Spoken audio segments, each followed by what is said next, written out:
दिनै जों थाखो 10 नि क्लास 10 नि सोंनाय बिदां 3.2 नि क्वेश्चन नम्बर 4 खौ जोङो सल्व खालामगोन।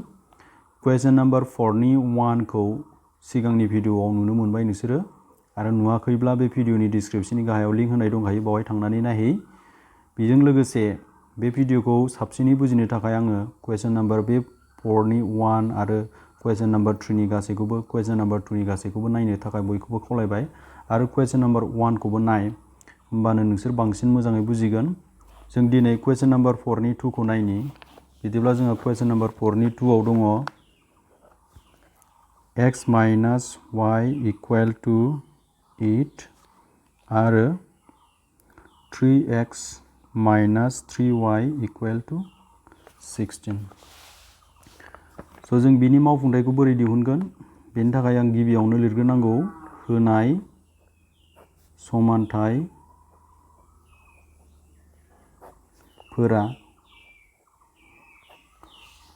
समान्थायफोरा लिरना लादो।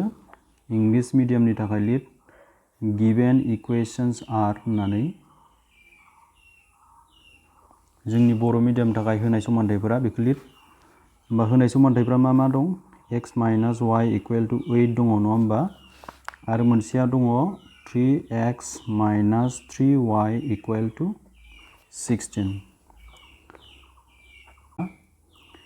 बिदिब्ला जों मा खालामोमोन? समानसिननि बिथिं जों मोनसेबो अनजिमा दोना, बिथिं बारहोजोबगोन जोङो। होमबा प्लास 8 खौ बिथिं बारहोबा मा जायो? माइनास 8। बिथिं जेबो गैला, माने जोंहा मा थाबाय? 0। बेबायदिनो बेयावबो जोङो 16 खौ बिथिं बारहोयोब्ला माने लाङोब्ला जोंहा जेबो थाला, बिथिं मा थाबाय? 0 थाबाय। बेखौ जोङो मा होनांगौ? समान्थाय 1। बेखौ मा होनांगौ? Equation number 2। बे इक्वेशन नम्बर 1 आरो इक्वेशन नम्बर 2 निफ्राय जोङो मा भेल्यु दिहुनगोन? a1 b1 c1 a2 b2 आरो c2 नि भेल्यु दिहुनगोन।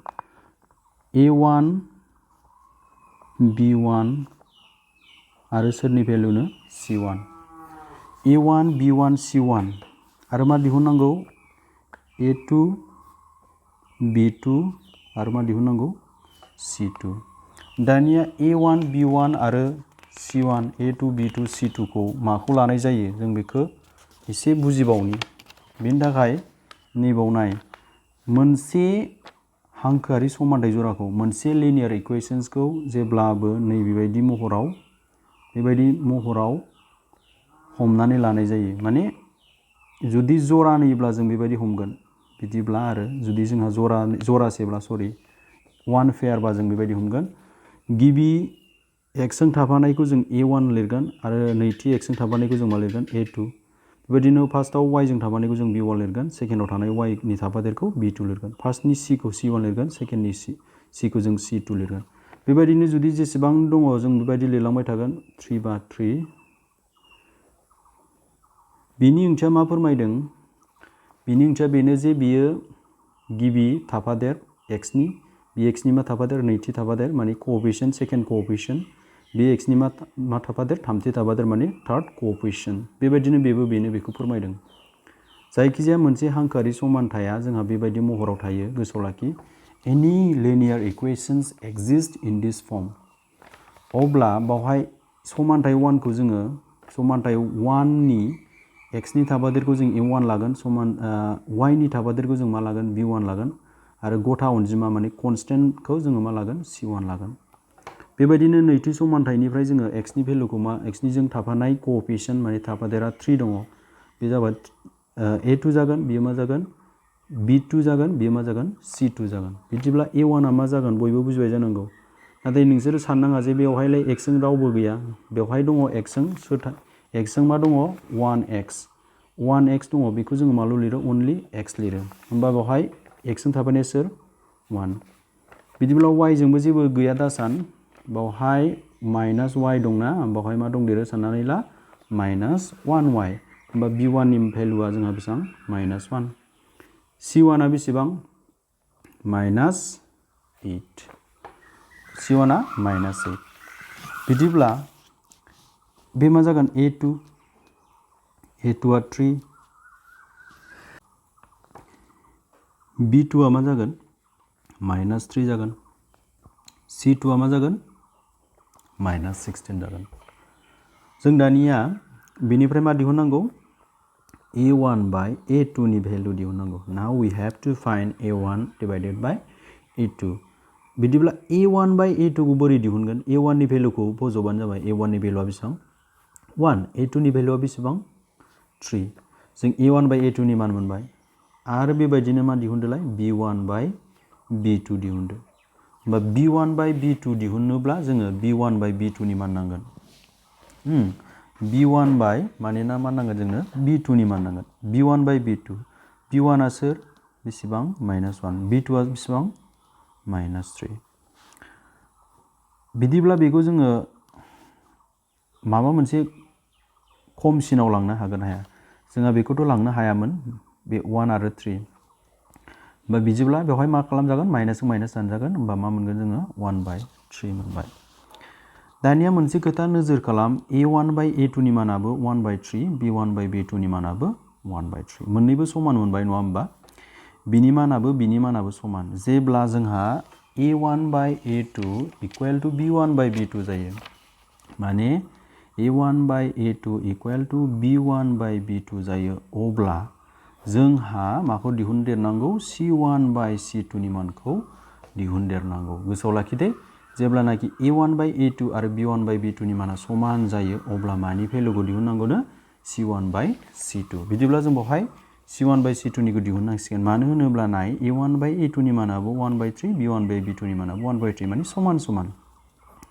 दा बेखिनिल'जों जोङो बुंनो हाया जे बे मोननै समानथाय जराया होनाय समानथाय जराया खोरजानाय ना खोरजायि माने कनसिस्टेन्ट ना इनकनसिस्टेन्ट जों बेखौ बुंनो हाया बेखिनि कन्डिशनजों जोंनो माखौ नांदेरसिगोन C1 by C2 खौ नांदेरसिगोन C1 आ बेसेबां -8 C2 आ बेसेबां -16 नोंसोरथ' बयबो मिन्थिखागौ नङा होमबा 8 आ 16 खौ राननो हायो डिभाइड खालामबा बेसे मोनो 2 माइनासजों माइनास दानजाबाय गोजौआव मा थाखो जेबो गैया दासान गोजौआव मा थाबाय 1 दङ गाहायाव मा दङ 2 दङ बिदिब्ला जों मोनसे कन्डिशनसिम मोनहैबाय therefore जों मा लिरनो हागोन A1 by A2 equal B1 by B2 A1 by A2 B1 by B2 समान मानो होनबा बिसोर मोननैनि माना 1/3 नाथाय बे माना सोरजों समान नङा C1 by C2 नि मानजों समान नङा मानि मानजों समान नङा C1 by C2 नि मानजों समान नङा मानो समान नङा बिसोर मोननैनि माना 1/3